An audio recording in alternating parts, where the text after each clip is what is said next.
Can I just say, I like the David Lynch Dune movie.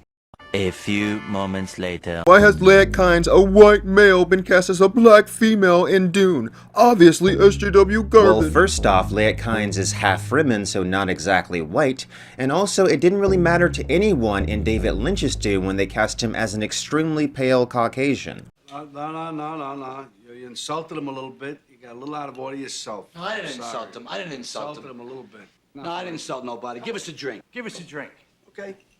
And even the language and words used in Fremen culture imply that they are a result of a smattering together of many different cultures. For instance, the word Zen Sunni itself. Zen suggests the influence of Buddhism, and Sunni refers to a branch of Islam.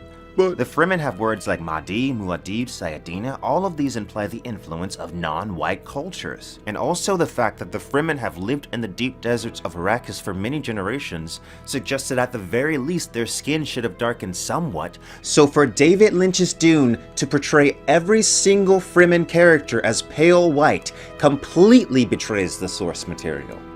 And it goes even further. Why is Dr. Yui a white guy? Does the surname Yui mean nothing?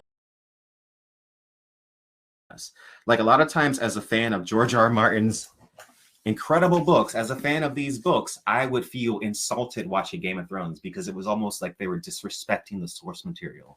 But here it feels like this is a love letter to George R. Martin's world. A few moments later. Come out before Game of Thrones, it would have been good. I think that now it's good. So yeah, I like the casting.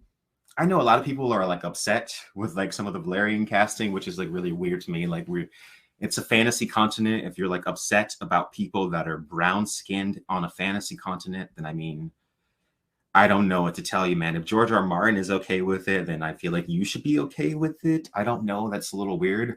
I think the Rhaenyra Targaryen casting is really good. Viserys is really good. Like I said, Daemon. And that was the thrill for me because there are things in the movie that were sparked, by Frank, but they were allowed to, to grow out. And and I think it'll be neat for people who have read the book. They'll see a difference, but it's true to the essence of Frank's ideas. The film begins as the book begins, and it ends essentially as the book ends. And I hear my dialogue all the way through it. Not just my dialogue, but there's lots of other dialogue. But I had the funny sensation in watching the rough cut, not exactly too rough recently, of some of the cuts, the things that are not in there, of feeling that they'd happened just off stage, or we'd gone beyond them, but they'd happened, that we hadn't really lost them. There were only two scenes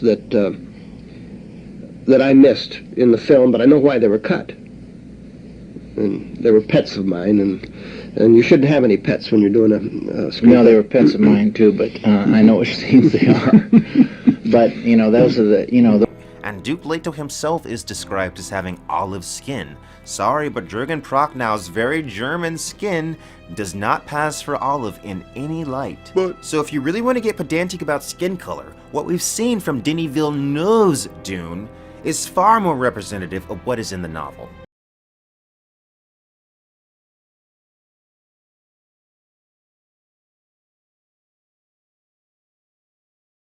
It's like really weird to me. Like it's a fantasy continent. If you're like upset about people that are brown skinned on a fantasy continent, then I mean, I don't know what to tell you, man. If George R. Martin is okay with it, then I feel like you should be okay with it. Sets a lot of really excellent casting choices, such as Silvana Mangano as the Reverend Mother, Francesca Annes as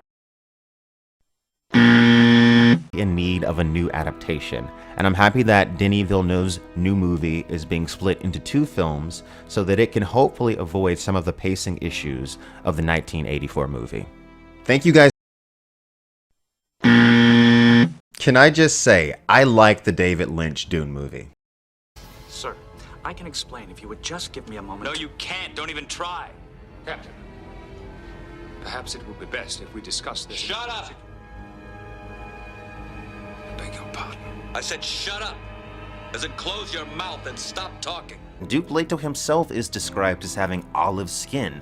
Sorry, but Jürgen Prochnow's very German skin does not pass for olive in any light. But- So if you really want to get pedantic about skin color, so if you really want to get pedantic about skin color, so if you really want to get pedantic about skin color, so if you really want to get pedantic about skin color, so if you really want to get pedantic about skin color, Again, you've been had. You've been took. You've been hoodwinked. Bamboozled. Led astray. Run amok. This is what he does. Doesn't anyone notice this? I feel like I'm taking crazy pills. Now about our coming up in the world a little.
I warn you.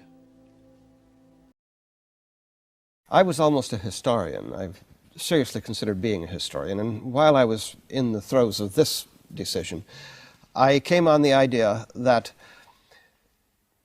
leaders amplify the mistakes. Their mistakes are amplified by the numbers who follow them without question.